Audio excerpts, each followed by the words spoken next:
அனைவருக்கும் இனிய மாலை வணக்கம். நம்ம ப்ரோலிட்டேரியட் பிரீடர்ஸ் குழு தொடர்ச்சியா சட்டம் சார்ந்த வகுப்பு நடத்திட்டு வரோம். இன்னைக்கு பாத்தீங்கன்னா பாரதிய சாட்சிய அதிநியத்தோட 5வது செஷன். இதுக்கு முன்னாடி அந்த சட்டம் ஒரு புது சட்டம். அதனால எந்த அளவுக்கு தெளிவா புரிய வைக்க முடியுமோ அந்த அளவுக்கு நமக்காக மெதுவா புரியும் விதமா நம்ம Jayakarthika madam assistant public prosecutor charge இருந்து நமக்கு எடுத்து கொடுத்து வந்திருக்காங்க. இதுக்கு முன்னாடி உள்ள 4 செஷன்ஸ் யாரோ மிஸ் பண்ணியிருந்தீங்கன்னா நம்மளோட யூடியூப் சேனல்ல இருக்கு, பார்த்து தெரிஞ்சுக்குங்க. இன்னைக்கு இதோட 5வது செஷன். உங்களுக்கு இது சந்தேகமா, இந்த ஆக்ட் சம்பந்தமா எதுவும் சந்தேகம் இருந்தா தாராளமா மேடத்தை கேட்கலாம், உங்களுக்கு கிளாரிஃபை பண்ணுவாங்க. மேடம் கேட்கக்கூடிய கேள்விகளுக்கு தயவு செய்து அன்மியூட் பண்ணிட்டு பேசுங்க. அப்போதான் இந்த செஷன் ஒரு இன்டராக்டிவா ஒரு ஹோப்ஃபுல்லா போகும். Welcome madam. அந்த கிளாஸ்க்குள்ள போலாம். தேங்க்யூ. Thank you sir. செக்ஷன் 13 வரைக்கும் போன செஷன்ல பார்த்துருக்கோம். இன்னைக்கு செக்ஷன் 14 ஸ்டார்ட் பண்ணலாம். Section 14 Indian evidence act, section 12 Bharatiya Sakshya Adhiniyam. Section 14 Indian evidence act, section 12 Bharatiya Sakshya Adhiniyam. So section 14 எதை பற்றி அப்படின்னா, facts showing existence of state of mind or of body or bodily feeling, மனநிலை, உடல்நிலை அல்லது உடலில் ஏற்படும் உணர்வு நிலையின் உண்மையை காட்டுகின்ற நிகழ்வுகள். ஸோ நம்ம இதை ரெண்டா பிரிச்சுக்குவோம். First facts showing the existence of any state of mind, மனநிலையை காட்டுகின்ற நிகழ்மைகளை பற்றி பார்ப்போம். மனநிலையை காட்டுகின்ற அந்த ஃபேக்ட்ஸை பற்றி என்ன சொல்லியிருக்காங்கன்னு பார்ப்போம் ஃபர்ஸ்ட். ரெண்டாவது அல்லது state of body or bodily ஃபீலிங்கை ரெண்டாவதா குறிச்சுக்குவோம். ஸோ ஃபர்ஸ்ட் இப்போ ஸ்டேட் ஆஃப் மைண்டுக்கு அவங்க என்னெல்லாம் கொடுத்துருக்குறாங்க அப்படின்னா, intention, knowledge, good faith, negligence, rashness, ill will, goodwill, மொத்தம் 7 விஷயம் கொடுத்துருக்குறாங்க ஸ்டேட் ஆஃப் மைண்டுக்கு. இதை நீங்கள் ஸ்டேட் ஆஃப் மைண்டுன்னு போட்டு இந்த 7 விஷயத்தையும் எழுதிக்கிட்டிங்கன்னா இன்னும் ஈஸியாக இருக்கும், பார்க்குறதுக்கு ஈஸியாக புரியும். இன்டென்ஷன் உட்கருத்து, நாலேஜ் அறிவு, குட் ஃபெய்த் நல்லெண்ணம், நெக்லிஜென்ஸ் அசட்டை, ரேஷ்னஸ் முரட்டுத்தனம், இல்வில் வெறுப்பு, குட்வில் விருப்பு. ஸோ இந்த 7 விஷயமும் மனநிலையை குறிக்கின்ற விஷயங்கள். இந்த 7 விஷயமும் மனநிலையை குறிக்கின்ற விஷயங்கள்.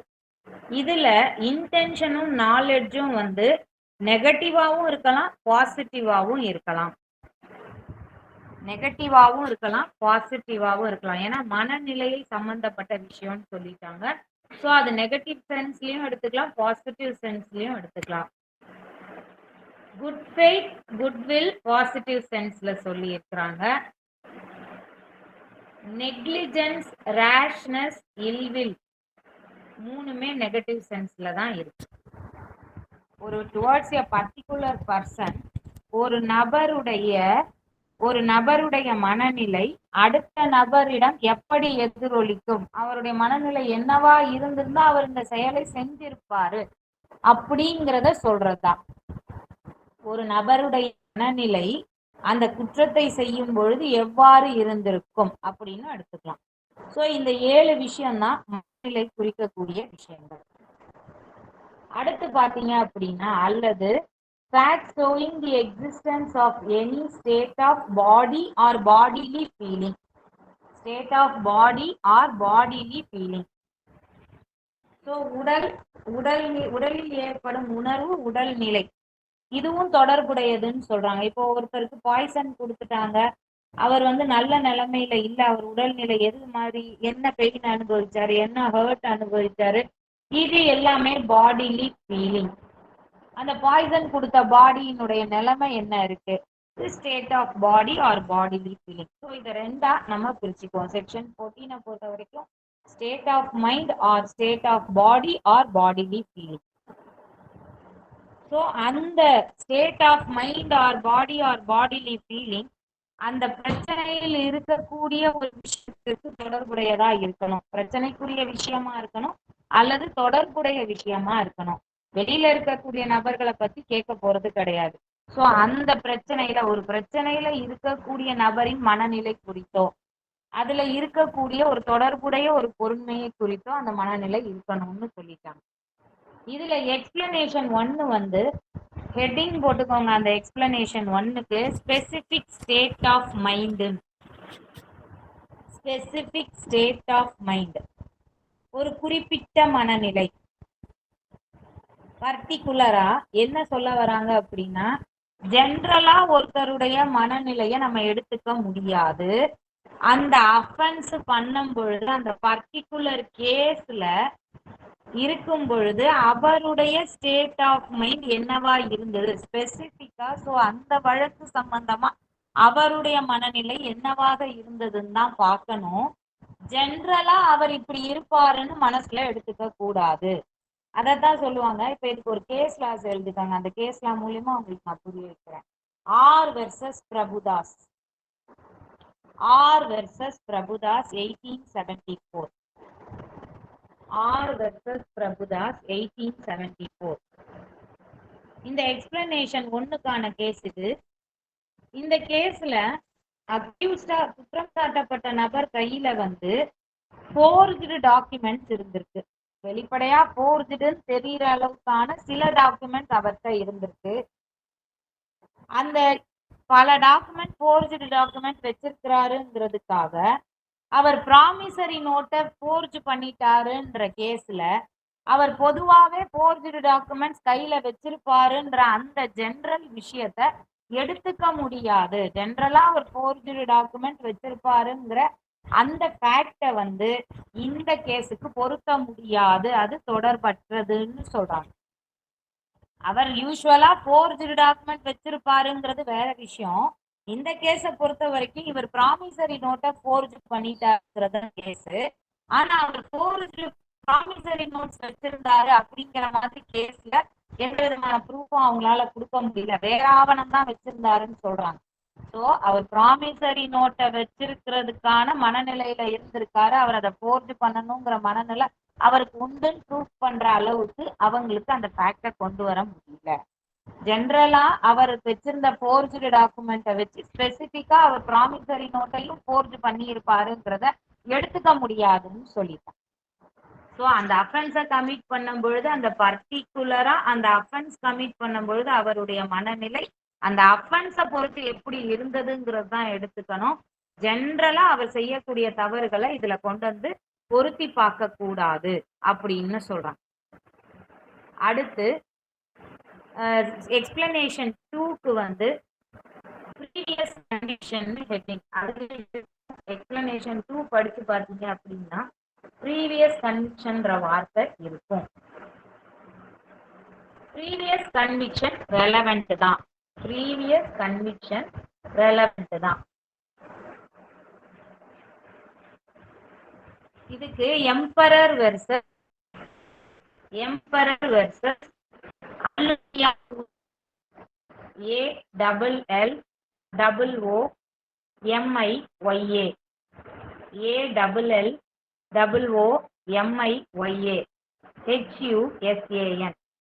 அல்லுமியா ஹுசன். இவர் வந்து பல தடவை காமன் கேமிங் ஹவுஸ்ல இருந்ததுக்காக கைது செய்யப்பட்டிருக்காரு. அது வந்து Bombay prevention of gambling act கீழே குற்றம். அப்படி ஒரு குற்றத்தை அடிக்கடி அவர் செஞ்சு அரெஸ்ட் பண்ணி கன்விக்ட் ஆயிருக்கிறாருங்கிற விஷயம் ரெலவெண்ட். அதே மாதிரி அவர் அஃபென்ஸை பண்ணும் பொழுது அது ரெலவெண்ட்னு சொல்றாங்க. ஸோ இதுதான் ப்ரீவியஸ் கன்விக்ஷனுக்கான கேஸ்லாம். எக்ஸ்பிளனேஷன் 2க்கான கேஸ்லாம். அடுத்தது இந்த செக்ஷன் 14க்கு கிளாசிக் கேஸ்ன்னு ஒன்று இருக்கு. இங்கிலீஷ் கேஸ் ஒன்று இருக்கு. இது ரிலேட்டடாக இருக்கக்கூடிய case AVESON option versus கின்னேட். AVESON option versus KINNAIRD கின்னேட். Option versus கின்னேட் இது வந்து ஒரு கிளாசிக்கல் கேஸ். ஒரு லேடி இன்சூரன்ஸ் கம்பெனில இன்சூரன்ஸ் போடுறாங்க. ஒரு குறிப்பிட்ட அமௌண்ட்டுக்கு இன்சூர் பண்றாங்க.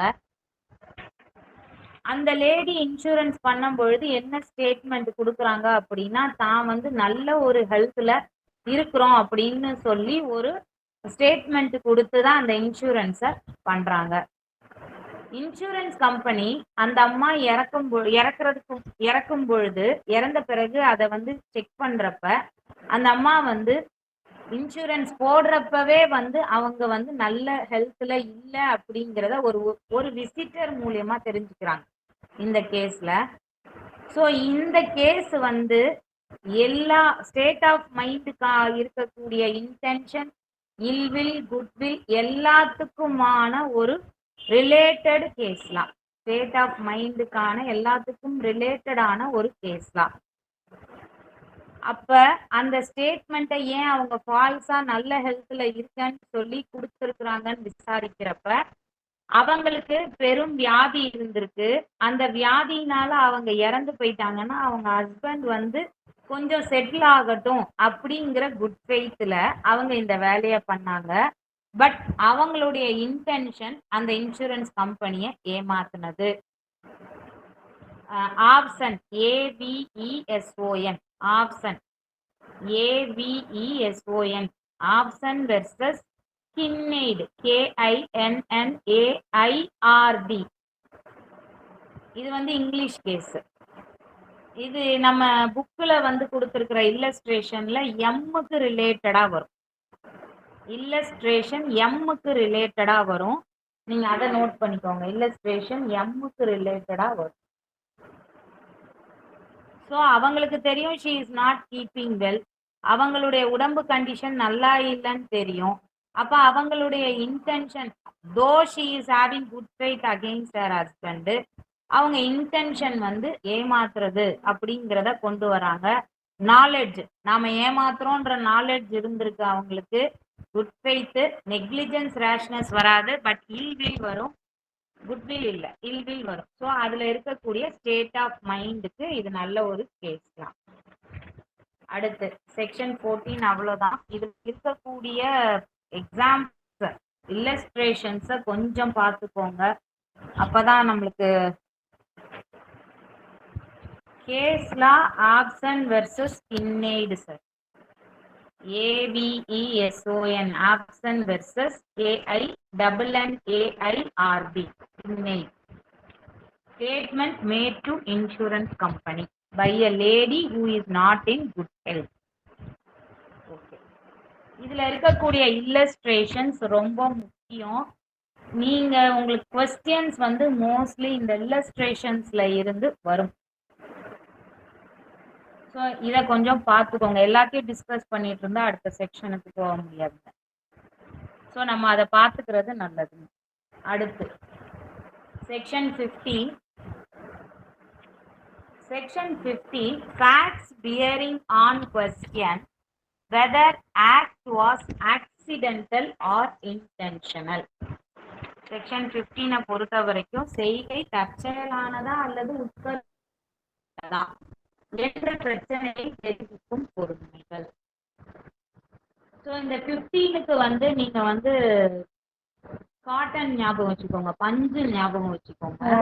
ஏன் சொல்றேன் அப்படின்னா இதுல வந்து நீங்க 4 விஷயத்த பார்க்கலாம். பேராக்ட்ல கொடுத்திருக்கிற அந்த வாசகங்களை பொறுத்து 4 விஷயத்த சொல்லியிருப்பாங்க. ஆக்சிடென்டல் கொஸ்டின் என்ன, அந்த ஆக்ட் வந்து தற்செயலானதா அல்லது உட்கருத்துடன் செய்யப்பட்டதா. அடுத்து பாருங்க, done with knowledge, done with intention. மொத்தம் 4 விஷயம் சொல்லியிருப்பாங்க. Accidental or intentional or done with a particular knowledge or intention. So ஒரு குறிப்பிட்ட அறிவுடன் செய்யப்பட்டதா, குறிப்பிட்ட உட்கருத்துடன் செய்யப்பட்டதா. முதல்ல தற்செயலானதா அல்லது உட்கருத்துடன் செய்யப்பட்டதா, அல்லது குறிப்பிட்ட அறிவுடன் செய்யப்பட்டதா, அல்லது குறிப்பிட்ட உட்கருத்துடன் செய்யப்பட்டதா. அப்படிங்கிற ஃபேக்ட் எப்படி ரெலவெண்ட் ஆகும் அப்படின்னா, ஒருத்தர் வந்து சென்னையில பஞ்சு மில்லு வச்சிருக்கிறாரு. அவருடைய பஞ்சு மில்லு திடீர்னு எரிஞ்சிருது. அவர் இங்க இன்சூரன்ஸ் கிளைம் பண்ணிக்கிறாரு. மறுபடியும் அதே நபர் மதுரையில ஒரு பஞ்சு மில் வச்சிருக்கிறாரு. அங்கேயும் அந்த பஞ்சு மில் திடீர்னு எரிஞ்சிருது. அவர் இன்சூரன்ஸ் கிளைம் பண்ணிக்கிறாரு. மறுபடியும் திருநெல்வேலியில ஒரு பஞ்சு மில் வச்சிருக்கிறாரு. அந்த பஞ்சு மில்லும் எரியும். ஸோ இத தற்செயலானதா அல்லது உட்கருத்துடன் செய்யப்பட்டதா அப்படின்னு நிரூபிக்கணும்னா இந்த சென்னையிலையும் மதுரையிலையும் அவர் எந்த மாதிரியான டைம்ல அவருக்கு இந்த மாதிரி ஆச்சு, அதுக்கு அவர் எவ்வளவு இன்சூரன்ஸ் கிளைம் பண்ணியிருக்கிறாருங்கிற அந்த ஃபேக்ட் ரெலவென்ட். இததான் சொல்றாங்க. இப்ப ஆக்சிடென்ட் அப்படின்னா செக்ஷன் 80 ஆஃப் ஐபிசி உள்ள வரும்.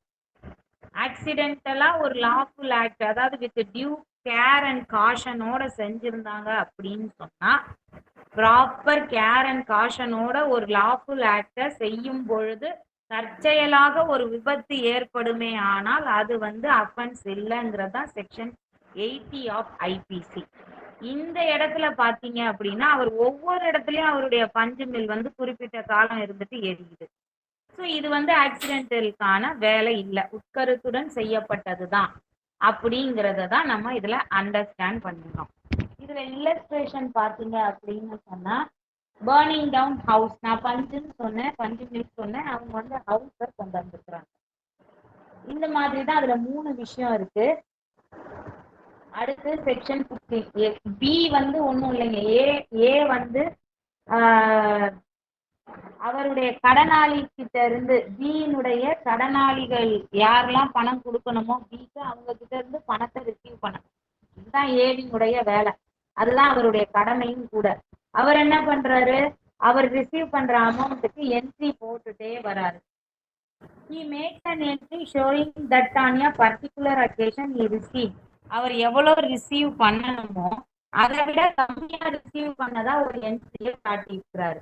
அப்ப அந்த என்ட்ரி தற்செயலாக தவறுதலா செய்யப்பட்டதா, தற்செயலா அவர் தெரியாம அந்த நம்பரை மாத்தி போட்டாரா, இல்ல இன்டென்ஷனலா அந்த தவறை செஞ்சிருக்கிறாரா அப்படிங்கிறதுக்கு மற்ற என்ட்ரிகள், மற்ற பண மாற்றுகள்ல அவர் போட்டிருந்த என்ட்ரி எல்லாமே ஃபால்ஸ் அப்படிங்கிற அந்த விஷயம் தொடர்புடைய பொருண்மைன்னு சொல்றோம்.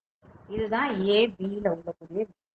அடுத்து இதுல எதுவும் இதுக்கு கேஸ்ல emperor versus Harjivan Valji, emperor versus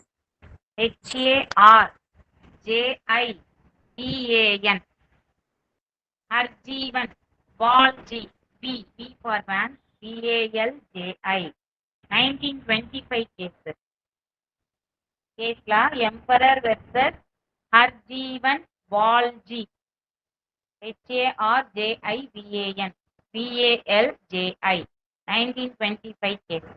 இந்த கேஸ்ல ஒரு ட்ரக் டிரைவர் ரெகுலரா ஒரு கடைக்கு சப்ளை பண்ணிட்டு இருக்கிறாரு. ஒரு கடையில இருந்து இன்னொரு ஜூரிஸ்டிக்ஷன்ல இருக்கிற ஒரு கடையில இருந்து பொருளை எடுத்துட்டு அடுத்த ஜூரிஸ்டிக்ஷன்ல இருக்கிற ஒரு கடைக்கு சப்ளை பண்ணிட்டு இருக்கிறாரு.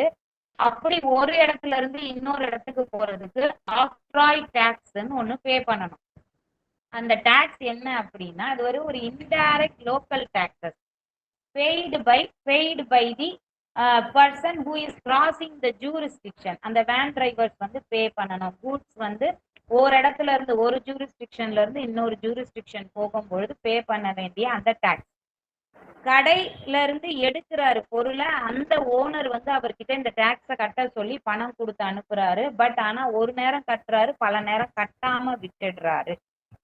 சோ இது அவருடைய வேன் டிரைவர் தற்செயலா கட்டாம விடல, உட்கருத்துடன் தான் கட்டாம விட்டுருக்கிறாருங்கிறத அப்புறமா ஓனர் தெரிஞ்சுக்கிறார். சோ இந்த கேஸ் எம்பரர் வெர்சஸ் ஹர்ஜீவன் வால்ஜி. அடுத்தது செக்ஷன் 16. இதுல எதுவும் டவுட் இருக்குங்களா?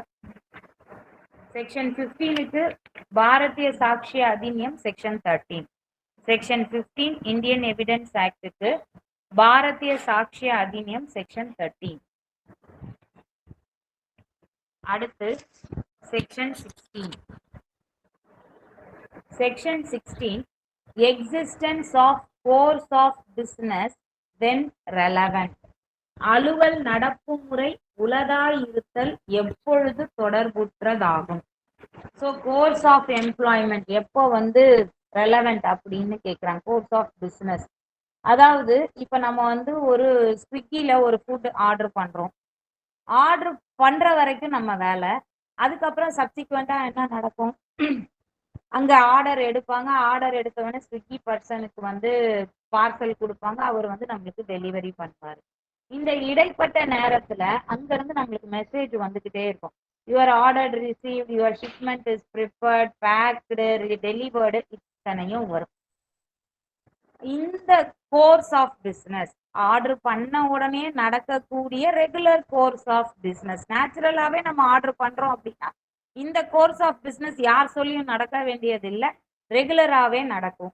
நான் இப்போதைக்கு எக்ஸாம்பிள் சொல்லணுங்கிறதுக்காக ஸ்விக்கி சொன்னேன். பட் ஆனா அதுல எல்லாம் வந்து லெட்டர்ஸ் போஸ்டிங் பத்தி இருக்கும். இதுதான், இந்த ஆர்டர் பிளேஸ் பண்ண உடனேயே நம்மளுக்கு அடுத்தடுத்து என்ன நடக்கணுமோ அது நடந்துகிட்டே இருக்கும். அதுல எந்த விதமான தொய்வுமே இருக்காது. அப்படி நடக்கக்கூடிய ரெகுலர் கோர்ஸ் ஆஃப் பிசினஸ்ல ஒரு வேலை செய்யும் பொழுது, இப்போ லெட்டரை போஸ்ட் பாக்ஸ்ல நம்ம எல்லாம் முன்னாடி பார்த்துருக்கோம். ரெட் கலர் போஸ்ட் பாக்ஸ் எல்லா இடத்துலயும் இருக்கும். அதுல குறிப்பிட்ட டைமிங் போட்டிருப்பாங்க. ஸோ அந்த டைமிங்குள்ள நான் போஸ்ட் கரெக்டான அட்ரஸ் போட்டு போஸ்டல் ஸ்டாம்ப் போட்டணும்னா ஸ்டாம்ப் போட்டு எல்லாமே கரெக்டா பண்ணி அந்த போஸ்ட் பாக்ஸ்குள்ள போட்டுட்டேன் அப்படின்னு சொன்னா, ஒருவேளை அந்த அட்ரஸ் இல்லைன்னா அது வந்து எனக்கு ரிட்டர்ன் ஆகணும். அப்படி ரிட்டர்ன் ஆகல, டெட் லெட்டர் பாக்ஸ்லயும் இல்லை அப்படின்னு சொன்னா அது வந்து அந்த லெட்டர் வந்து கரெக்டா போய் சேர்ந்ததாதான் அர்த்தம் பண்ணிக்கணும் அப்படின்னு சொல்றதுதான் இந்த செக்ஷன் 16. ஸோ செக்ஷன் 16 பொறுத்த வரைக்கும் முகவரி சரியானதுதான் ஒண்ணு. அந்த கடிதத்தை கரெக்டா அஞ்சல் பெட்டியில டைம் எடுக்கிறதுக்கு முன்னாடி நான் போட்டுட்டேன். இது ரெண்டுத்த ப்ரூஃப் பண்ணா போதும், அது சம்பந்தப்பட்ட நபரை அந்த கடிதம் சென்று சேர்ந்தது அப்படிங்கிற அனுமானம் தொடர்புடையது. அதுதான் செக்ஷன் 16. இதுக்கு வந்து கேஸ்ல வந்து Rajani RAJANI Rajani Sutradhar, Rajani Sutradhar SUTRADHAR, Rajani Sutradhar versus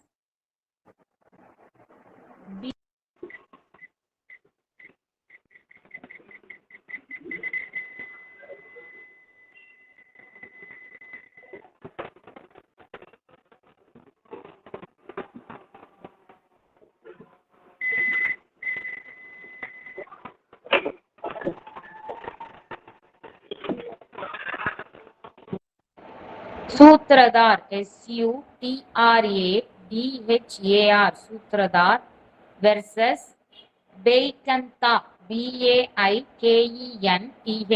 பெய்கந்தா Chandrasaha CHANDRASAHA. இந்த கேஸ் தான் இதுக்கு ரொம்ப முக்கியமான கேஸ். இந்த கேஸ்ல என்ன அப்படின்னா, லெட்டர் வந்து ப்ராப்பரா அட்ரஸ் பண்ணியிருக்கு, போஸ்ட் பண்ணியிருக்கு அப்படின்னு ப்ரூஃப் பண்ணிட்டாங்க. எப்படி ப்ரூஃப் பண்றாங்க அப்படின்னா, இந்த கேஸ்ல இருக்கக்கூடிய ஒருத்தர் வந்து ஓனர், ஏங்கிறவர் ஓனர், BCDங்கிறவங்க வந்து டெனன்ட். டெனன்ஸை காலி பண்ண சொல்லி 3 பேருக்கும் அட் எ டைம் தான் லெட்டர் அனுப்புறாரு. அதுல 2 பேர் ரிசீவ் பண்ணிட்டாங்க. பட் 3ஆவதா என்ன பண்றாரு ஒருத்தர், நான் ரிசீவ் பண்ணவே இல்லை, என்னை வந்து சேரவே இல்லை அப்படிங்கிற ஒரு டிஃபென்ஸ் எடுக்கிறாரு. அப்ப கோர்ட் என்ன சொல்றாங்க அப்படின்னா, அதே அட்ரஸ்ல ஃபர்ஸ்ட் செகண்ட் தேர்ட் ஃப்ளோர்ல இருக்கிறவங்கள ஃபர்ஸ்ட் செகண்ட் ஃப்ளோருக்கு ரீச் ஆயிடுச்சு, தேர்ட் ஃப்ளோருக்கு ரீச் ஆகலன்னு சொல்றதை ஏத்துக்க முடியாது. அது கரெக்டான அட்ரஸ் தான் பண்ணி இருக்கு. ஸோ அது ரிசீவ் ஆனதை தான் எடுத்துக்க முடியும் அப்படின்னு presumed that it was transferred to him, tendered to him. So அது சர்வ் ஆயிருக்கு அப்படின்னு சொல்லிடுறாங்க. இது வந்து செக்ஷன் 16. இதுல எதுவும் டவுட் இருக்குங்களா?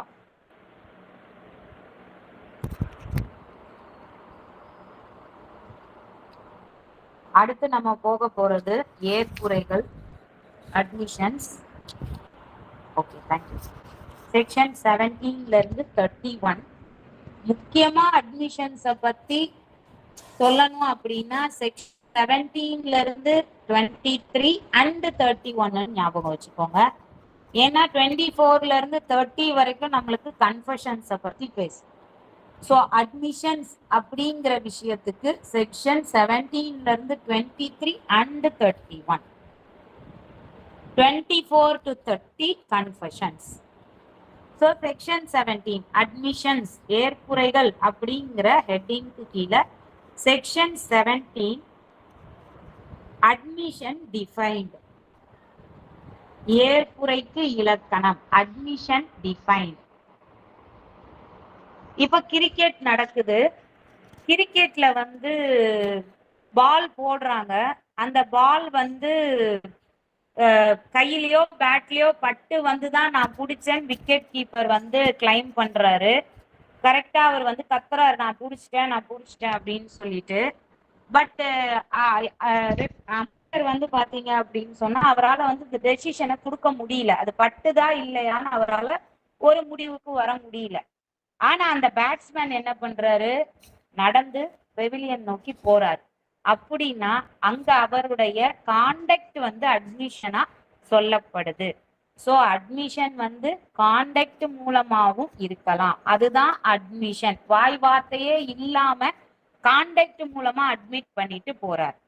சோ பேட்ல பட்டதுங்கிறது அவருக்கு தெரியுது, அதனால அவர் அமைதியா திரும்பி பெவிலியனுக்கு போறார். அந்த ஆட்டிடியூடு, அந்த காண்டக்ட் தான் அட்மிஷன்.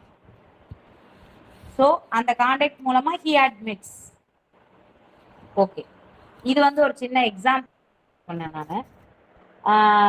இதுல டெஃபனிஷனை பொறுத்த வரைக்கும் அட்மிஷன் இஸ் எ ஸ்டேட்மெண்ட். ஒரு ஏற்புரை என்பது ஒரு உரைன்னு சொல்றாங்க. ஓரல், அது எப்படி இருக்கணும்னு சொல்றாங்க, oral or documentary or contained in electronic form.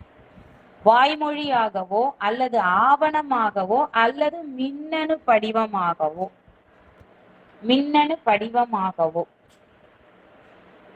மின்னணு படிவத்தில் அடங்கியுள்ளவையாகவோ இருக்கணும்னு சொல்றாங்க. அப்ப அதுல இருக்கக்கூடிய விஷயம் என்னவா இருக்கணும் அப்படின்னா,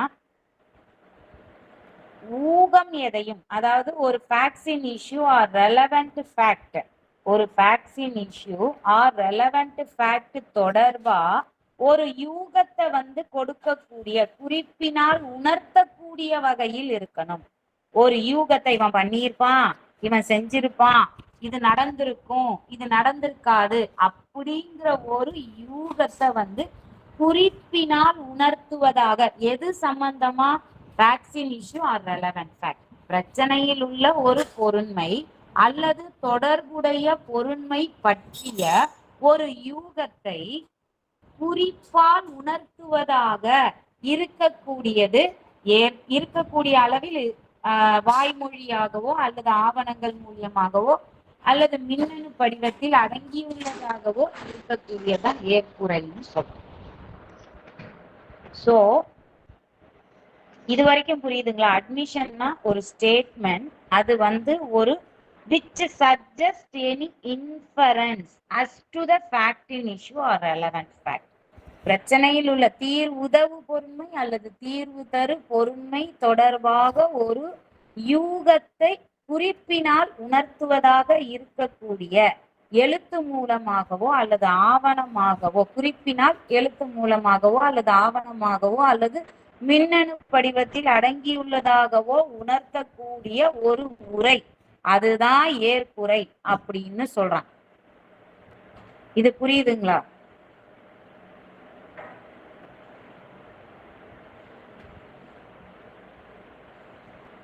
புரியலன்னு சொன்னீங்கன்னா திருப்பி சொல்லுங்க, புரியுதுன்னா அடுத்த ஸ்டெப். எஸ், அது யார் கொடுக்கணும்? எஸ், அதை யார் கொடுக்கணும், அந்த ஏற்புரையை யார் கொடுக்கணும் அப்படிங்கறதுதான் விஷயம். அப்போ which is made by any of the persons, which is made by any of the persons and under the circumstances hereinafter mentioned ன்னு சொல்றோம். ஸோ அவங்க சொல்றது செக்ஷன் என்ன, 18, 19, 20 இந்த செக்ஷன்ஸ்ல சொல்லி இருக்கக்கூடிய நபர்கள். Made by any of the persons and circumstances, கீழே சொல்லி இருக்கக்கூடிய 18, 19, 20 சொல்லி இருக்கக்கூடிய நபர்கள் மற்றும் சூழ்நிலைகளின் கீழ் செய்யப்பட்ட ஏற்புரைகள், செய்யப்பட்ட உரைகள், நபர்கள் அல்லது சூழ்நிலைகளின் கீழ் செய்யப்பட்ட உரைகள் அனைத்தும் அட்மிஷன்ஸ் தான் சொல்றோம். சோ இதுதான் அட்மிஷனுக்கான இலக்கணம். First it is a statement, ஞாபகம் வச்சுக்கோங்க. அந்த ஸ்டேட்மெண்ட் எப்படிப்பட்டதா இருக்கணும்? Oral, documentary or contained in electronic form. அந்த ஓரல், டாக்குமெண்ட்ரி ஆர் எலக்ட்ரானிக் ஃபார்ம்ல இருக்கிறது எப்படிப்பட்டதா இருக்கணும்? which suggest any inference, ஒரு யூகத்தை குறிப்பால் உணர்த்துவதாக. எது சம்பந்தமா? facts in issue or relevant facts சம்பந்தமா. by any persons and circumstances, எந்த நபர்களாலும் சூழ்நிலைகள்னாலும், அதாவது 18ல இருந்து 23 வரைக்கும் சொல்லப்பட்டிருக்கிற பிரிவுகளின் கீழ் சொல்லப்பட்ட நபர்களாலும் அல்லது சூழ்நிலைகளின் கீழும் செய்யப்பட்ட எதுவும் ஏற்புரைகள் தான் சொல்றாங்க. இதுதான் செக்ஷன் 17. இதுக்கு கேஸ்லாம் எழுதிக்கங்க. Rangaiah versus Govindappa 2008. G Rangaiah, RANGAIAH, G Rangaiah versus Govindappa. Section 21 தவிர, பிரிவு 21 தவிர மற்ற எல்லாத்துலயும் வரக்கூடிய அந்த அட்மிஷன் கிளாஸஸ் யார் சொல்றாங்களோ அவங்களுக்கு இழப்பை ஏற்படுத்தும். இது ஞாபகம் வச்சுக்கோங்க. Other than section 21, all other admission clauses are making laws to the person making them.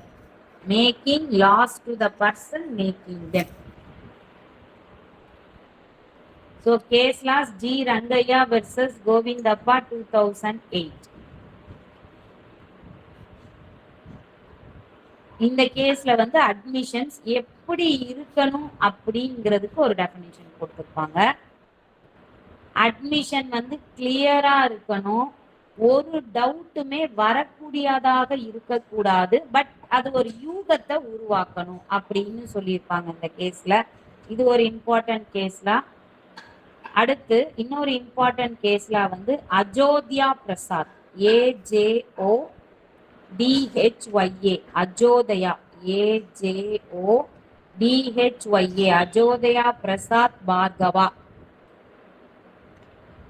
அஜோதயா Prasad Bhargava versus Bhavani Shankar Bhargava,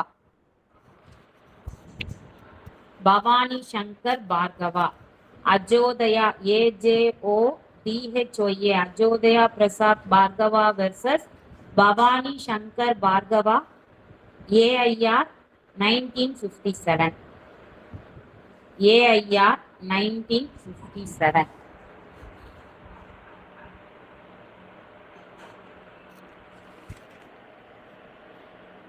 இந்த கேஸ்லயும் அட்மிஷன்ஸ்னா என்னங்கிற விஷயத்த சொல்லியிருப்பாங்க.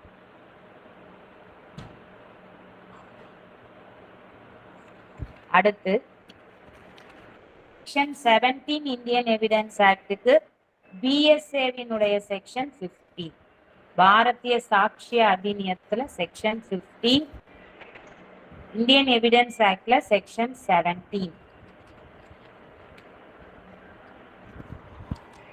அடுத்து section 18 Indian evidence act, section 16 Bharatiya Sakshya Adhiniyam. Section 18 Indian evidence act, section 16 Bharatiya Sakshya Adhiniyam. Admission by party to proceeding or his agent, நடவடிக்கையில் உள்ள தரப்பினரால் அல்லது அவரது முகவரால் செய்யப்படும் உரைகள், ஏற்புரை. அப்ப யார் யாரெல்லாம் பார்ட்டிஸ் அப்படிங்கிற கேள்வி வருது. Statements made by a party to the proceedings, அந்த ஒரு நடவடிக்கையில தரப்பினரா இருக்கிறவரால செய்யக்கூடிய statement. Or by an agent, அவருடைய முகவரால் செய்யக்கூடிய ஏற்புரைகள். அதாவது அந்த ஏஜென்சி இருக்கணும், அந்த ஏஜென்சி எக்ஸிஸ்டன்ஸ்ல இருக்கும் பொழுது அந்த முதல்வருக்காக முகவர் செய்யக்கூடிய ஸ்டேட்மெண்ட். மூணாவது ரெப்ரசன்டேட்டிவ்ஸ், மூணாவது பிரதிநிதிகள் ரெப்ரசன்டேட்டிவ்ஸ்.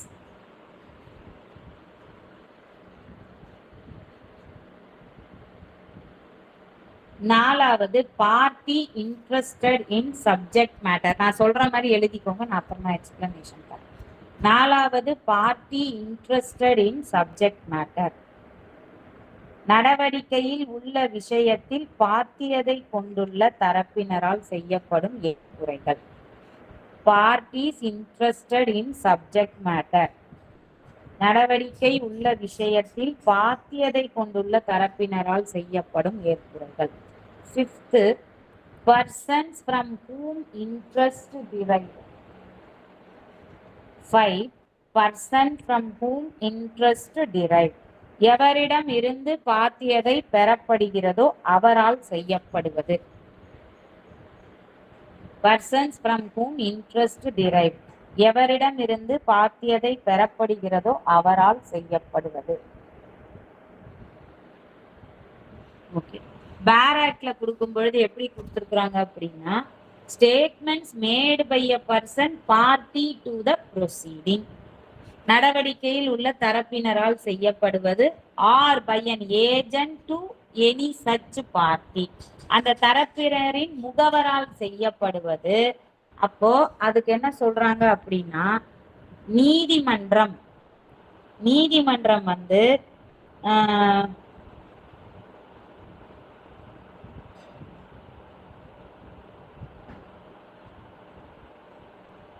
இவருக்கு வந்து அதிகாரம் இருக்கு அப்படின்னு நீதிமன்றம் கருதுகிற அந்நபரால், அதாவது முகவர் செய்யறாரு அப்படின்னா நீதிமன்றம் வந்து அவருக்கு செய்யறதுக்கு அதிகாரம் இருக்கு, இல்ல அந்த பார்ட்டினா அவருக்கும் அந்த மாதிரி செய்ய, அந்த மாதிரி அட்மிஷன் கொடுக்கறதுக்கு அதிகாரம் இருக்கு அப்படின்னு நீதிமன்றம் கருதக்கூடிய எவர் ஒருவரும்.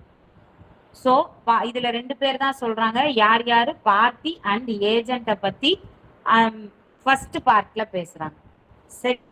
by suitor in representative character.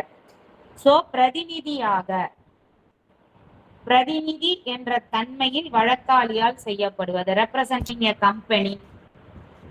So அந்த மாதிரி ரெப்ரசன்டேட்டிவ்ஸ் ஒரு பிரதிநிதி எக்ஸிக்யூட்டரா வராங்க, ட்ரஸ்டியா வராங்க, அட்மினிஸ்ட்ரேட்டரா வராங்க, கார்டியனா வராங்க, மேனேஜரா வராங்க, இல்ல ரிசீவரா வராங்க.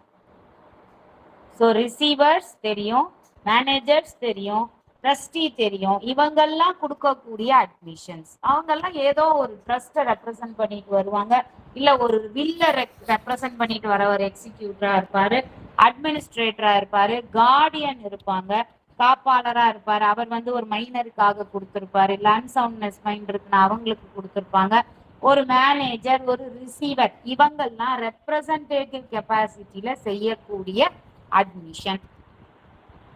அடுத்து மூணாவது நான் சொல்லிட்டேன். சோ மேல ஃபர்ஸ்ட் பார்ட்ல வந்து ரெண்டு விஷயம், பார்ட்டி அண்ட் ஏஜென்ட். செகண்ட் பார்ட்ல ரெப்ரசன்டேட்டிவ். அடுத்து fourth, party interested in subject matter. Party interest in subject மேட்டர்னு வரும். இவங்கெல்லாம் யார் வருவாங்க? ப்ரொப்ரைட்டரி ஆர் பெக்யூனரி இன்ட்ரெஸ்ட் இருக்கும். ஒரு ஜாயிண்ட் ஃபேமிலி இருக்கு, அதுல ரிசீவர் இருக்காங்க, அதுல கார்டியன் இருக்காங்க. சோ அவங்களுக்கு வந்து ப்ரொப்ரைட்டரி ஆர் பெக்யூனரி இன்ட்ரெஸ்ட், நிதி நலன் சம்பந்தப்பட்ட விஷயங்கள் இருக்கலாம், அவங்க செய்யக்கூடிய admissions.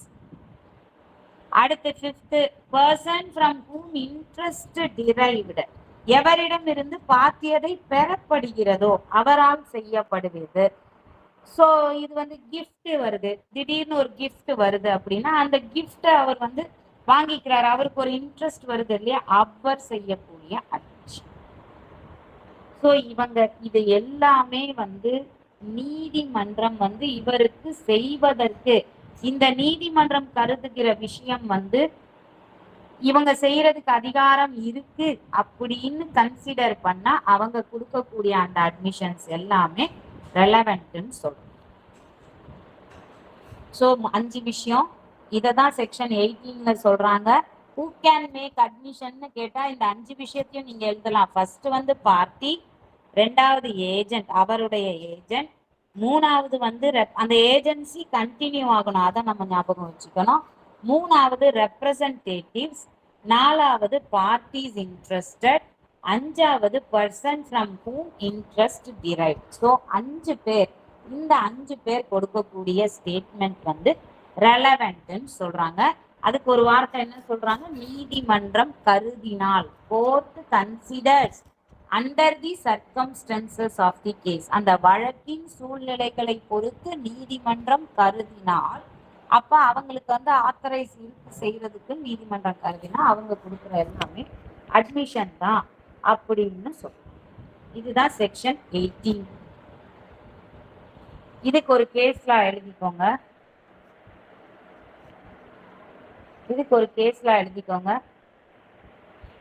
நாத்துலால், NATHOOLAL, Nathoolal, NATHOOLAL, Nathoolal versus Durga Prasad. Nathoolal versus Durga Prasad, AIR 1954. Nathoolal versus Durga Prasad. What is admitted by a party to be true? எது உண்மை என்று தரப்பினரால் ஒப்புக்கொள்ளப்பட்டதோ, வேற எந்த ப்ரூஃபும் கொடுக்கல, unless the contrary is shown, வேற எந்த ப்ரூஃபும் அதை மறுத்து சொல்றதுக்கு கொடுக்கல அப்படின்னா அவர் என்ன சொன்னாரோ அதை உண்மைதான் அப்படின்னு நீதிமன்றம் பிரிசியூம் பண்ணிக்கும். இதுதான் இந்த கேஸ்ல சொல்லியிருப்பாங்க. நத்துலால் வெர்சஸ் துர்கா பிரசாத், AIR 1954. அடுத்து செக்ஷன் 18 புரியுதுங்களா? 18 புரியுதுங்களா?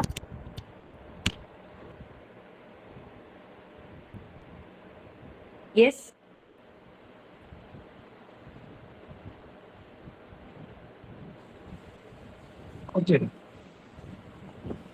அடுத்து section 19. Section 19 Indian evidence act. Section 17 Bharatiya Sakshya Adhiniyam. Section 19 Indian evidence act. Section 17 Bharatiya Sakshya Adhiniyam. Admissions by persons whose position must be proved as against party to the suit. உரிமை வழக்கிற்குரிய தரப்பினருக்கு எதிராக, so parties to the suit, உரிமை வழக்கிற்குரிய தரப்பினருக்கு எதிராக எவர்களது நிலை மெய்ப்பிக்கப்பட வேண்டுமோ அவர்களால் செய்யப்படும் ஏற்புரைகள். So against the party to the suit, defendant or plaintiff யாரோ இருக்கிறாங்க பார்ட்டிஸ், அந்த பார்ட்டிஸுக்கு செய்யக்கூடிய, அந்த பார்ட்டிஸ்க்கு எதிரா யாருடைய நிலை மெய்ப்பிக்கப்பட வேண்டுமோ அவங்க செய்யற அட்மிஷன், அவங்க செய்யற அட்மிஷன் ரெலவென்ட்னு சொல்றாங்க. அப்போ இதுக்கு அந்த எக்ஸாம்பிள் நம்மளுக்கு அதுல கொடுத்துருக்கிற அந்த இல்லஸ்ட்ரேஷன்ஸையே நம்ம எடுத்துக்கலாம். ஏ வந்து பிக்கு சார்பா, பிக்கு யாரெல்லாம் வாடகை கொடுக்கணுமோ அவங்க கிட்ட இருந்து கலெக்ட் பண்றேன்னு சொல்லி அண்டர்டேக் பண்றாரு. ஏ வந்து பிக்கு யாரெல்லாம் ரெண்ட் கொடுக்கணுமோ அவங்க கிட்ட இருந்து நான் கலெக்ட் பண்ணி தரேன்னு அண்டர்டேக் பண்ணிக்கிறார். ஒரு கட்டத்துல பி என்ன பண்றாருன்னா ஏ மேல கேஸ் போடுறாரு. என்னன்னு கேஸ் போடுறாருன்னா, சி கிட்ட இருந்து எனக்கு வர வேண்டிய ரெண்ட்டை ஏ கலெக்ட் பண்ணி கொடுக்க மாட்டேங்கிறாரு. B sues A for not collecting rent due from C to B. பிக்கு சி கொடுக்க வேண்டிய ரெண்ட்டை ஏ கலெக்ட் பண்ணி கொடுக்க மாட்டேங்கிறாருன்னு பி வந்து ஏ மேல கேஸ் போடுறாரு. பி ஓனர், ஏ இன்டர்மீடியட். ஏ என்ன பண்றாரு, அதை டினை பண்றாரு. சி வந்து பிக்கு எந்த ரெண்ட்டும் கொடுக்க வேண்டியது இல்லை அப்படின்னு அதை டினை பண்றாரு, அந்த ஸ்டாண்டை டினை பண்றாரு. சி வந்து பிக்கு எந்த ரெண்ட்டும் கொடுக்க வேண்டியதே கிடையாது, அவர் எல்லாத்தையும் கொடுத்துட்டாரு அப்படின்னு சொல்லி ஏ வந்து டினை பண்றாரு. அப்போ இந்த இடத்துல சியினுடைய ஸ்டேட்மெண்ட் கண்டிப்பா ரெலவென்ட்னு சொல்றாங்க. A statement by C. C என்ன சொல்றாரு, ஆமா நான் பிக்கு வந்து வீட்டின் உரிமையாளருக்கு நான் ரெண்ட் கொடுக்க வேண்டியது இருக்குன்னு சொல்றாரு இல்லையா, அது அட்மிஷன். அந்த அட்மிஷன் ரெலவெண்ட் யாருக்கு எதிரா போகும்? ஏக்கு எதிரா போகும். Is a relevant fact as against ஏ. ஏன்னா ஏ தான் டினை பண்றாருல்ல, சி எந்த ரெண்டும் கொடுக்க வேண்டியது இல்ல பிக்குன்னு சொல்லி ஏ டினை பண்றாரு இல்லையா. ஆனா கொடுக்க வேண்டிய சிஏ வந்து அட்மிட் பண்ணிக்கிறாரு, ஆமா நான் பிக்கு ரெண்ட் கொடுக்க வேண்டியது இருக்கு இன்னும் கொடுக்கல அப்படின்னு சொல்லி அட்மிட் பண்ணக்கூடிய அந்த விஷயம் ஏக்கு எதிரா ரெலவெண்ட், அது ஒரு அட்மிஷன் அப்படின்னு சொல்றாங்க. சோ பொசிஷன், யாருடைய பொசிஷனை ப்ரூஃப் பண்ணா பார்ட்டிக்கு எதிரா வருமோ அந்த அட்மிஷன் ரெலவெண்ட்னு சொல்றோம். இது புரியுதுங்களா? செக்ஷன் 19 புரியுதுங்களா? நீங்க டக்குன்னு சொன்னீங்கன்னா அடுத்து 20 கோடி பொசிஷன் ப்ரூஃப் பண்ணணும். Okay. 20 section 20 Indian evidence act, section 18 Bharatiya Sakshya Adhiniyam. Section 20 Indian evidence act, section 18 Bharatiya Sakshya Adhiniyam. இதுல வந்து பாத்தீங்கன்னா admissions by persons expressly referred to by party to suit. ஒரு பார்ட்டியே, அந்த உரிமை வழக்குல இருக்கக்கூடிய ஒரு தரப்பினரே ஒரு நபரை வந்து சுட்டி காட்டி அனுப்புறாரு, குறிப்பிட்டு சாட்டி அனுப்பப்பட்டவர்களால் செய்யப்படும் ஏற்புரைகள். இப்ப அதுல இருக்கக்கூடிய ஒரு விஷயமே எடுத்துக்கோ, illustrations. The question is whether a horse sold by A to B is sound. A வந்து Bக்கு வித்த அந்த குதிரை வந்து நல்ல மனநிலையில் இருக்கிறதா? The question is whether the horse sold by A to B is sound. So நல்ல பழுதற்றதா, நல்ல மனநிலையில இருக்கா அப்படின்னு ஒரு கொஸ்டின் வரும்போது ஏ என்ன சொல்றாரு பி கிட்ட, நீ வந்து சிய போய் கேளு. ஏ என்ன சொல்றாரு, you go and ask C, நீ சிய போய் கேளு, அவருக்கு எல்லாம் தெரியும் அப்படின்னு ரெஃபர் பண்ணி அனுப்புறாரு சி கிட்ட போய். அங்க சி சொல்லக்கூடிய அந்த ஸ்டேட்மெண்ட் இஸ் அன் அட்மிஷன். ஆமா நல்லா இருக்குன்னு சொல்லதும், ஆமா நல்லாவே இல்லை அதுக்கு மனநிலையே சரியில்லைன்னு சொல்ற அந்த உரைகள் வந்து இந்த ஃபேக்டுக்கு ரெலவெண்ட் ஃபேக்ட். இது வந்து ஒரு அட்மிஷன். சோ மூணாம் தரப்பினருக்கு ரெஃபர் பண்ணி அனுப்புறாரு party to the suit, and மூன்றாம் தரப்பினரின் ஏற்புரை ரெலவெண்ட்னு சொல்றோம். இதுதான் அதுல இருக்கக்கூடிய விஷயம். Section 20. So admission by person expressly referred to by party to the suit. வெளிப்படையாக ஒரு உரிமை வழக்கில் இருக்கக்கூடிய ஒரு தரப்பினரால் சாட்டி அனுப்பப்பட்டவரால் செய்யப்படும் ஏற்புரைகள், அது ரெலவெண்ட்னு சொல்றோம். இதுதான் அதுல இருக்கக்கூடிய இல்லஸ்ட்ரேஷன். கேஸ்ல வந்து ஹீராச்சந்த் HIRACHAND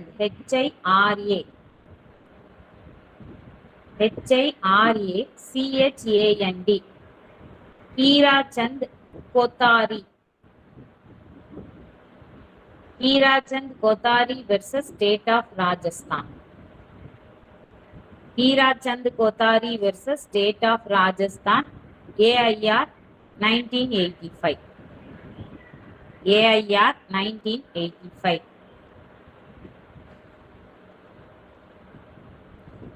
சோ இதுல என்ன சொல்றோம், எல்லா விஷயமும் தேர்ட் பர்சனுக்கு கிட்ட ரெஃபர் பண்ண எல்லா விஷயமும் அட்மிஷன் கிடையாது. பட் ஆனா ஃபேக்டிங் இஷ்யூவா ரெலவெண்ட் ஃபேக்டா இருக்கக்கூடிய எந்த மேட்டர் வந்து டிஸ்பியூட்ல இருக்கோ அது சம்பந்தமா தேர்ட் பர்சன்ஸ் கிட்ட ரெஃபர் பண்ணி அது சம்பந்தமா அவர் கொடுத்த அந்த அட்மிஷன் ரெலவெண்ட்னு சொல்றாங்க. ஓகே. அடுத்து section 21. Section 21 Indian evidence act, section 19 Bharatiya Sakshya Adhiniyam. Section 21 Indian evidence act, section 19 Bharatiya Sakshya Adhiniyam. எப்பவுமே இந்த அட்மிஷன்ஸ்ங்கிறது யார் செய்யறாங்களோ அவங்களுக்கு வந்து எதிராதான் பயன்படும். அது சில இடத்துல எக்ஸப்ஷன்ஸா அமையும். யார் அட்மிஷன் பண்றாங்களோ அவங்களுக்கு ஃபேவராகவே சில இடத்துல வரும். அது எப்போல்லாம்? Section 21 proof of admissions against persons making them by or on their behalf. Proof of admissions against persons making them and by or on their behalf. So எப்பெல்லாம் வரும்? Section 32 of Indian Evidence Act வருங்களா? யார் செய்யறாங்களோ அவங்களுக்கு ஃபேவராகவே வரும். Section 32 of Indian Evidence Act BSA section 26. So section 32 class 1 and 2 section 21 related.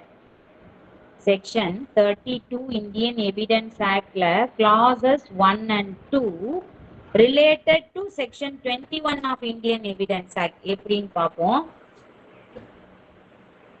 இப்ப நம்ம section 21 வந்து 3 பார்ட்ஸா பிரிச்சுக்கலாம். 3 parts. First, proof of admission. அதனுடைய ஹெட்டிங்ல பாருங்க, proof of admission ஒரு part. Against the persons making them இரண்டாவது part. And by on their behalf மூணாவது part. இப்ப அந்த ஹெட்டிங்கே நம்ம மூணா பிரிக்கிறோம். proof of admission 1, against the persons making them 2, by or on their behalf 3. இத மூணா பிரிக்கிறோம். இந்த against persons making them சொல்றோம் இல்லையா, அது வந்து செல்ஃப் ஹார்மிங் அட்மிஷன். ஏன்னா அவங்களுக்கு அகைன்ஸ்டா அவங்களே செய்யற அட்மிஷன். செல்ஃப் ஹார்மிங் அட்மிஷன் இது வந்து கண்டிப்பா அட்மிட் பண்ணிக்கிறாங்களோ அவங்களுக்கு லாஸ தான் கொடுக்கும், இழப்பை தான் கொடுக்கும். அப்படிப்பட்ட அட்மிஷன்ஸ் எல்லாம் ரெலவெண்ட். அப்படிப்பட்ட அட்மிஷன்ஸ் எல்லாம் ரெலவெண்ட். செல்ஃப் சர்விங் அட்மிஷன்ஸ், அதாவது by or on their behalf, அவங்களாலேயோ அவங்களுக்காகவோ செய்யப்படுற அட்மிஷன்ஸ் அவங்களுக்கு ஃபேவரா தான் இருக்கும். அது வந்து செல்ஃப் சர்விங் அட்மிஷன்ஸ்.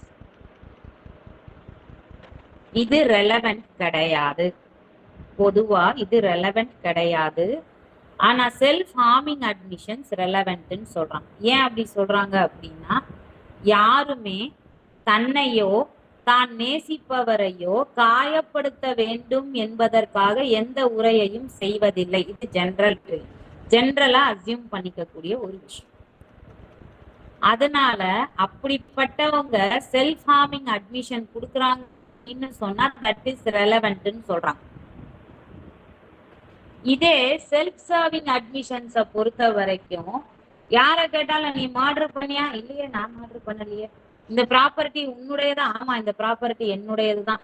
இப்படின்னு அட்மிட் பண்ண சொன்னா யார் வேணாலும் அட்மிட் பண்ணுவாங்க. ஏன்னா அவங்களுக்கு ஃபேவரான அட்மிஷன், அது அவங்களுக்கு எந்த பெனிஃபிஷியல் தான் கொடுக்கும் இந்த மாதிரியான admission. So that is not relevant. அப்போ தட் இஸ் நாட் ரெலவெண்ட்னு நம்ம சொல்ற இந்த செல்ஃப் சர்விங் அட்மிஷன்ஸ் ஒரு 3 இடத்துல ரெலவெண்ட் ஆகும். எக்ஸப்ஷன்ஸ் அப்படிங்கிறது தான் 3 விஷயம். ஒன்னு வந்து such person is dead, section 21 கொடுத்திருக்காங்க பாருங்க. அந்த 3 விஷயமும் எக்ஸப்ஷன்ஸ். சப்செக்ஷன் 1 வருது இல்லையா 21, அது first exception, 2 and 3rd exceptions. Self-serving statements not admissible as relevant.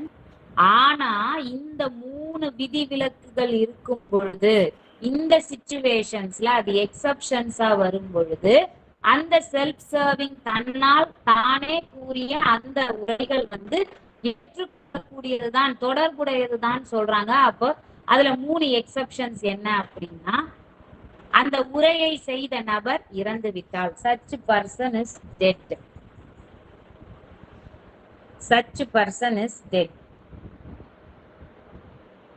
ரெண்டாவது state of mind or body and subsequent conduct. ரெண்டாவது exception. அந்த admission வந்து எது சம்பந்தமா இருந்தா state of mind or body and subsequent conduct தொடர்பா இருக்கு அப்படின்னு சொன்னா அதுவும் விதிவிலக்கு relevant. மூணாவது relevant to admission.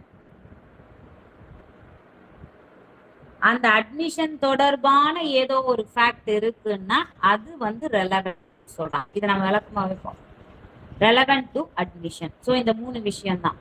such person is dead ஒன்னு, ரெண்டாவது state of mind or body and subsequent conduct, மூணாவது relevant to admission. இந்த மூணு விஷயத்தையும் நோட் பண்ணிக்கோங்க. இந்த மூணு வந்து எக்ஸப்ஷன் டு செக்ஷன் 21 ஏற்றாது. எக்ஸப்ஷன் 1க்கு இல்லஸ்ட்ரேஷன் பி, நம்ம புக்ல இருக்கக்கூடிய இல்லஸ்ட்ரேஷன் பி தான் அந்த எக்ஸப்ஷன் 1க்கான சரியான இல்லஸ்ட்ரேஷன் சொல்றோம். அப்ப எக்ஸப்ஷன் 1 எது சம்பந்தமா பேசுது அப்படின்னா செக்ஷன் 32ல கிளாஸ் 2 சம்பந்தமா பேசுது.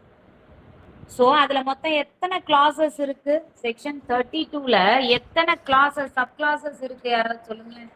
செக்ஷன் 32ல எத்தனை சப் கிளாசஸ் இருக்கு?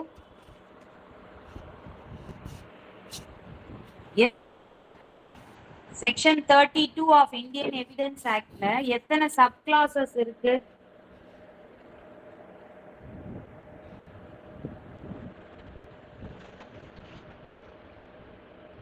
இல்ல சார், செக்ஷன் 32 இந்தியன் எவிடன்ஸ் ஆக்ட்ல 8 சப் கிளாசஸ் இருக்கு. எஸ், 8 சப் கிளாசஸ் இருக்கு.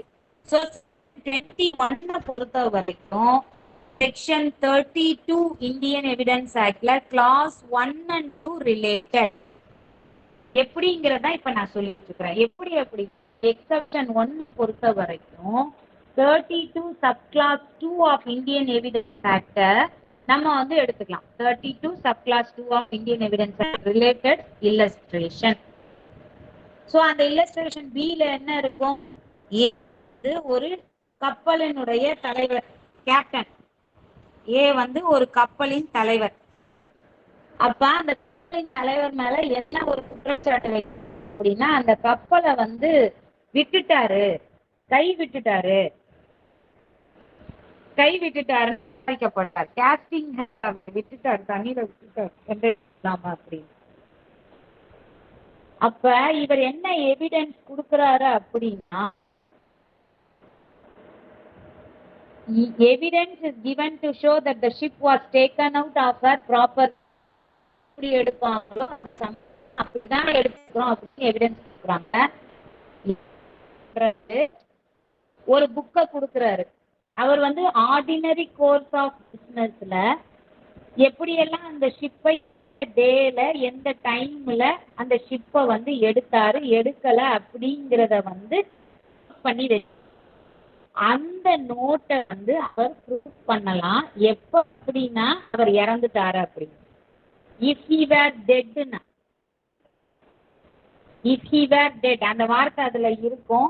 பி இல்லஸ்ட்ரேஷன் பி பாத்தீங்கன்னா இருக்கும். Evidence is given to show that the ship was taken out of her proper course. ரெகுலரா இடத்துல இருந்து எடுத்திருக்கிறாங்க அப்படிங்கிற விஷயத்துக்கு எவிடன்ஸ் கொடுக்குறாங்க. அவர் என்ன பண்றாரு? அவர் ஒரு டைரிய மெயின்டைன் பண்றாரு. எப்படி எடுத்து நான் வந்து எந்த இடத்துலயும் இம்ப்ராப்பரா அந்த ஷிப்பை வந்து நான் எந்த இடத்துலயும் எடுத்துட்டு போல அப்படிங்கிறதுக்கு அவர் ரெகுலரா மெயின்டைன் பண்ற ஒரு புக்கை கொடுக்குறாரு. ஆகும் அப்படின்னு சொன்னா அது அட்மிஷன் ஆகும் அப்படின்னா அந்த ஸ்டேட்மெண்ட்ஸ் அட்மிசிபிள்னு சொல்றாங்க. ஏன்னா அது ரெகுலர் கோர்ஸ் ஆஃப் பிசினஸ்ல அவர் மெயின்டைன் பண்ணிட்டு வர்றாரு. இது எக்ஸப்ஷன் 1க்கானது. Exception 2 state of mind or body and subsequent conduct. State of mind, body and subsequent conduct.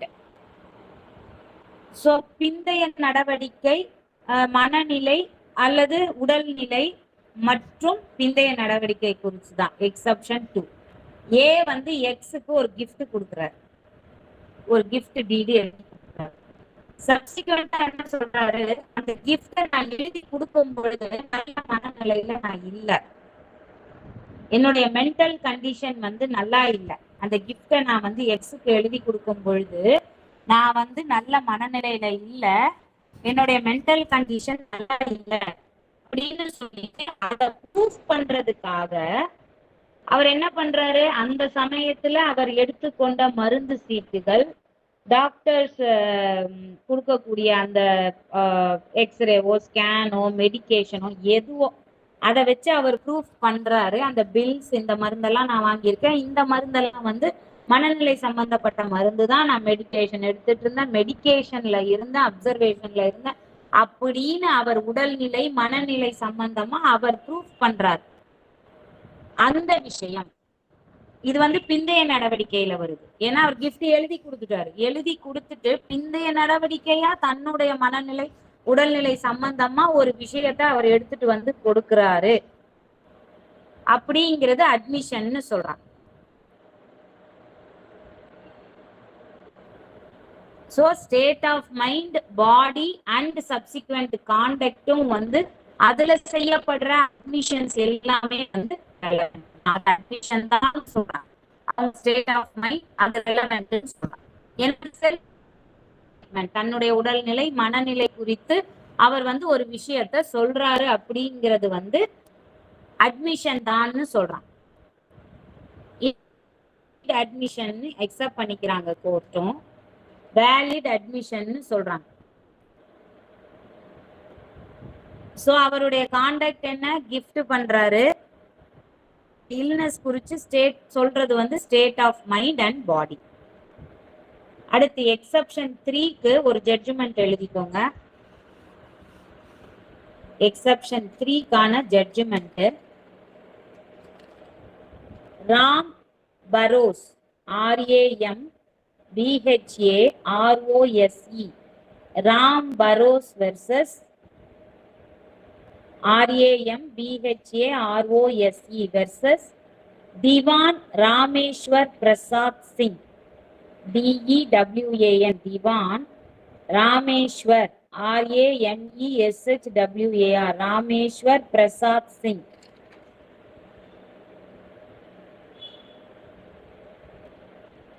இவர் ஒருத்தர் அதே மாதிரிதான். ஏ வந்து எக்ஸுக்கு கிஃப்ட் கொடுத்துட்டு ஒரு ப்ராப்பர்ட்டியை கிஃப்ட் கொடுத்துட்டு சப்சிக்வெண்டா ஒரு வில் எழுதி வைக்கிறாரு. அந்த வில்லுல நான் கிஃப்ட் கொடுத்த ப்ராப்பர்ட்டி வந்து ஃபிக்ஷியஸ்ன்னு சொல்றாரு. அந்த மாதிரி ஒரு ப்ராப்பர்ட்டியே இல்ல, நான் கிஃப்ட் எழுதி கொடுத்துட்டேன், அந்த கிஃப்ட்ல இருக்க சொல்லப்பட்ட ப்ராப்பர்ட்டி வந்து ஃபிக்ஷியஸ். இந்த ஸ்டேட்மெண்ட் ரெலவென்ட் அட்மிஷன் சொல்றேன். இந்த கேஸ் ஃபிக்ஷியஸ்ன்னு சொல்றேன். So, under section 21 3 an admission may be proved by or on the person making it if it is relevant otherwise than as an admission.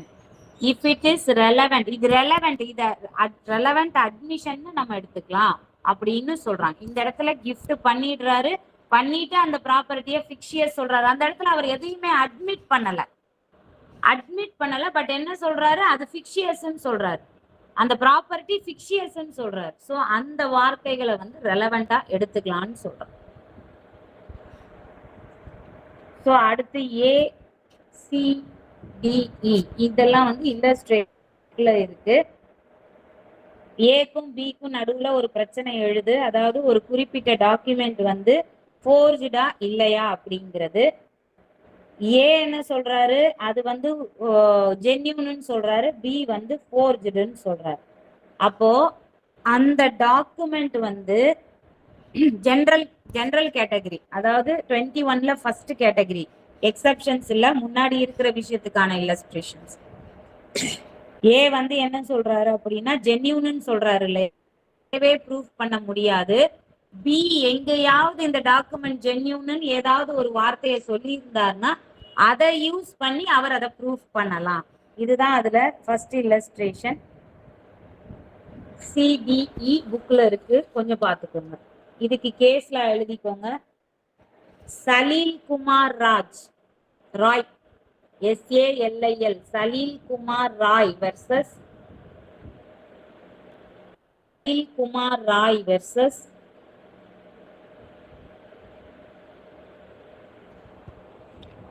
BADU Baduden Baduden Bansali BADUDEN Baduden Bansali BHANSALI Salil Kumar Rai versus Baduden Bansali AIR 1999. இதுல வந்து ஒரு letter கொடுக்குறாங்க. அதுல வந்து ஃபேவராவும் யாருக்கும் எதுவும் இல்லை, அகைன்ஸ்டாவும் யாருக்கும் எதுவும் இல்லை, அது அட்மிஷனா எடுத்துக்க முடியாதுன்னு சொல்லியிருப்பாங்க இந்த கேஸ்ல. அந்த லெட்டர்ல ஃபேவராவும் ஒன்றும் கிடையாது, கண்டென்ட்ஸ் கிடையாது, அகைன்ஸ்டாவும் கிடையாது. ஸோ அதை வந்து அட்மிஷனா எடுத்துக்க முடியாது அப்படின்னு சொல்லியிருப்பாங்க. அடுத்து landmark case, Bheru Singh versus state of Rajasthan. BHERU Bheru Singh versus state of Rajasthan 1994. SC Supreme Court Cases Volume 2 page number 467. 1994 Supreme Court Cases Volume 2 page number 467. இந்த கேஸ் வந்து landmark not only for 21 but also to section 8, 24 to 30 and 25 of Evidence Act. Section 8, Section 21, Section 24 to 30 and 25 of Evidence Act. இத்தனை செக்ஷன்ஸுக்கும் இது landmark case. இந்த கேஸ்ல வந்து ஒருத்தர் என்ன பண்ணுவாருன்னா தன்னுடைய மனைவி மற்றும் 5 குழந்தைகளை வந்து கொன்றுவாரு. எதுக்காக கொல்லுவாரு அப்படின்னா, அந்த குழந்தைகள் வந்து அவருடைய குழந்தைகள் இல்லை என்றும் அந்த மனைவி வந்து இல்லிசிட் ரிலேஷன்ஷிப்ல இருக்கிறாங்கன்னு சந்தேகப்பட்டு 6 பேரையும் வீட்டுக்குள்ள வச்சு கொல்லுவாரு. கொன்னுட்டு நேரா போய் போலீஸ் ஸ்டேஷன்ல கத்தியோட போய் சரண்டர் ஆவார். சரண்டர் ஆயிட்டு அந்த இடத்துல நான் வந்து இந்த 6 பேரையும் கொன்னுட்டேன் அப்படின்னு சொல்லுவார்.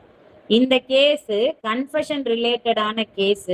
பட் ஆனா இதுல ஒரு விஷயம் சொல்லியிருப்பாங்க, என்ன அப்படின்னா, if there are any fact which are non-confessional in nature,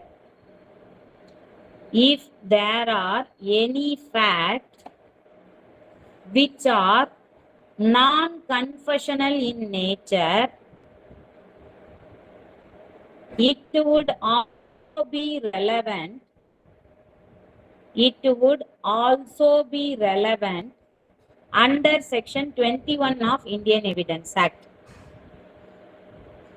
If there are any fact which are non-confessional in nature, it would also be relevant under Section 21 of Indian Evidence Act.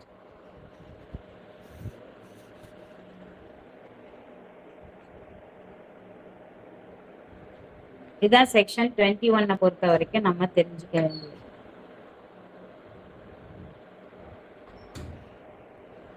Section 21க்கான BSA section சொல்லிட்டோம். 19 section 21 Indian evidence act, section 19 Bharatiya Sakshya Adhiniyam.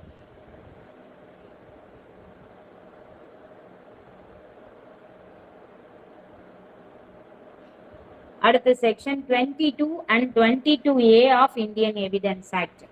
இந்த 22A வந்து நம்ம document பார்த்தோம் இல்லையா, அதுல merge ஆனதுனால இங்க தனியா 22Aங்கிறத கொண்டு வரல பாரதிய சாட்சி அதிநியத்துல. பட் இந்தியன் எவிடன்ஸ் ஆக்ட்ல section 22 and 22A Indian evidence act. Bharatiya Sakshi அதிநியத்துல செக்ஷன் 20, ஒரே செக்ஷன் தான், செக்ஷன் 20.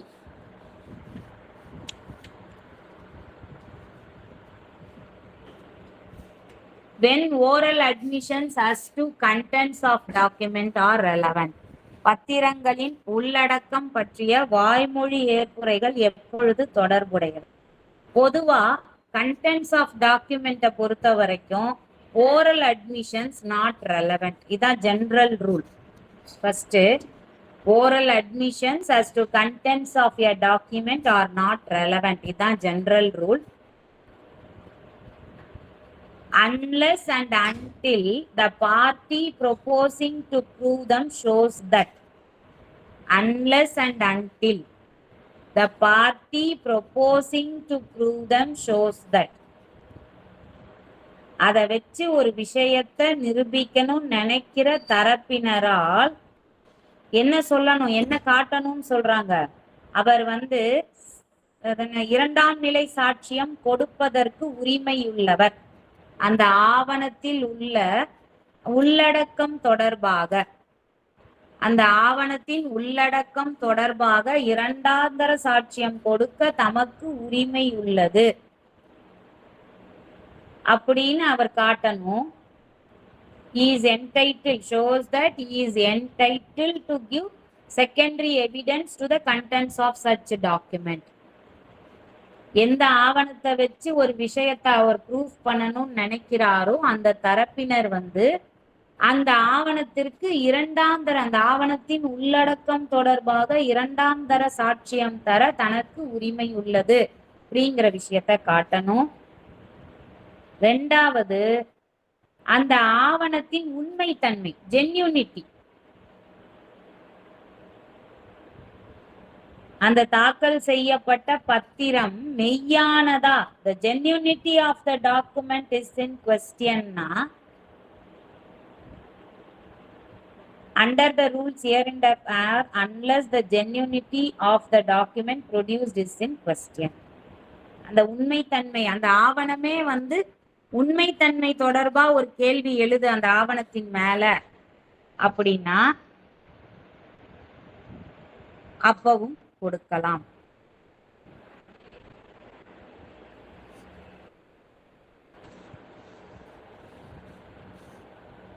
இந்த விஷயத்துக்கு அவர் கொடுக்கலாம். பொதுவா டாக்குமெண்ட்ஸ் தொடர்பா, அதுல இருக்க கண்டென்ட்ஸ் தொடர்பா oral admissions not relevant, but இந்த ரெண்டு சிச்சுவேஷன்ஸ்ல அது ரெலவென்ட்னு சொல்றாங்க. அப்ப ஜென்யூனிட்டி அப்படிங்கிற போது ஃபேக்ட் டாக்குமெண்ட் கொடுக்குறாங்க, சிக்னேச்சர் ஃபோர்ஜ் பண்ணியிருக்காங்க அப்படின்ற கொஸ்டின்ஸ் எல்லாம் எழுது அப்படிங்கிறப்ப அது ஓரல் எவிடன்ஸ் கொடுக்கலாம். இல்லைன்னா ரூல் ஆஃப் குட் எவிடன்ஸ் என்ன, primary evidence is the best evidence. Primary evidence is the best evidence. So section 22A எதை பத்தி சொல்லும் அப்படின்னா, மின்னணு பதிவுறுக்களின் உள்ளடக்கம் பற்றிய வாய்மொழி எப்பொழுது தொடர்புடைய, ரெண்டும் ரிலேட்டட் தான்.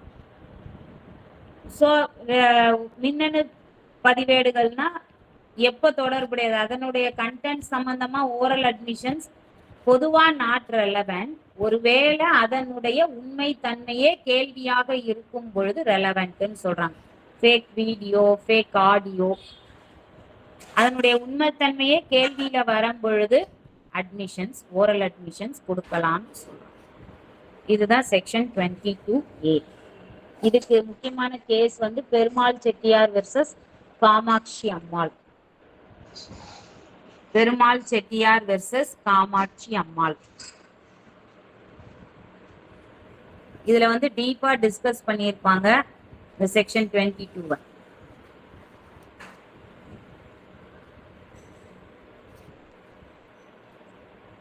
மீதி நெக்ஸ்ட் கிளாஸ்ல பார்க்கலாமா?